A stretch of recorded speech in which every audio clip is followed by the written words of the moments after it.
Otro economista que se refirió a la necesidad de reducir la carga fiscal sobre los sectores productivos es Agustín Echevarne, que esto nos decía.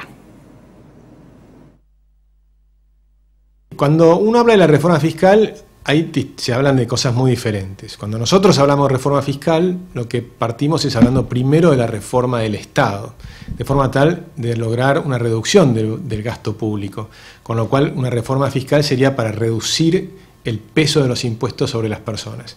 El gobierno está haciendo algo bastante más suave. Lo que está diciendo es, bueno, acomodemos algunos impuestos que son los más dramáticos, pero no como para reducir los ingresos públicos, sino manteniendo el nivel de los ingresos públicos. ¿Por qué? Porque tenemos un déficit fiscal muy grande. Entonces, si no hay una fuerte reducción del gasto, no se puede hacer esto. Con lo cual, el gobierno propone una reducción muy gradual, se habla incluso de una década, donde irían reduciéndose los impuestos.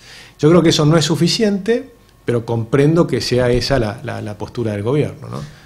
En cuanto a lo que es presión fiscal, bueno, pasaría por ahí, pero en cuanto a la composición de los impuestos, ¿se podría tomar algún ejemplo, digamos, de algún otro país o pensar en simplificar, digamos, la estructura?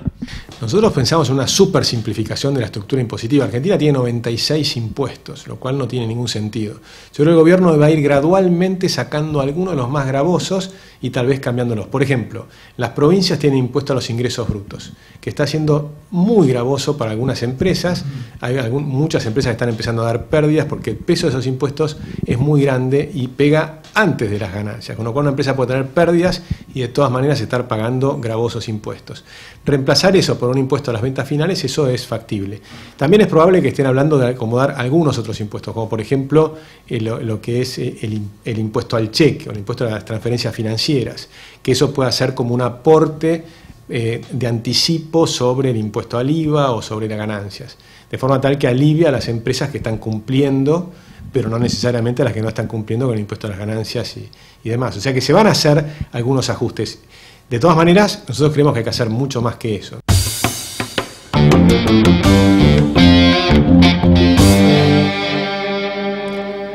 Agustín Echevarne dijo además que es necesario avanzar con la reforma laboral para generar más puestos de trabajo. Y la otra reforma que es fundamental es la reforma laboral. Y ahí sí creo que el gobierno tiene que hacer, por ahora lo está haciendo caso por caso, como hemos visto en el tema de YPF, o mejor dicho, en el sector petrolero. Pero hay que ir a algo más global. Por ejemplo, lo que ha hecho Brasil. Brasil tiene costos que son inferiores a la Argentina y de todas maneras está haciendo reformas para lograr bajar aún más los costos. Porque es competitivo contra Argentina, pero no es competitivo, por ejemplo, contra México.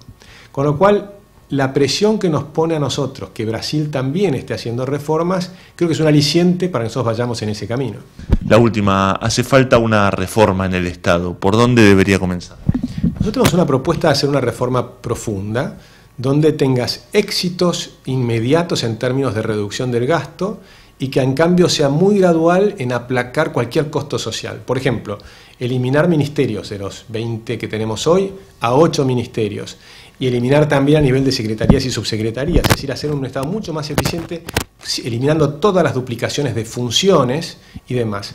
Eso posiblemente dejaría unas 200.000 personas en disponibilidad, pero ahí es donde nosotros decimos a estas personas hay que cuidarlas, no es echarlas a la calle, sino es hacer y nosotros proponemos incluso cambiar la ley que hoy le daría un año de sueldos, o sea que puedan estar trabajando en su casa durante un año, y hacerlo durante 2 años. Y durante esos 2 años crear incentivos para que las empresas privadas los tomen y también para que ellos mismos se beneficien por ir a trabajar al sector privado.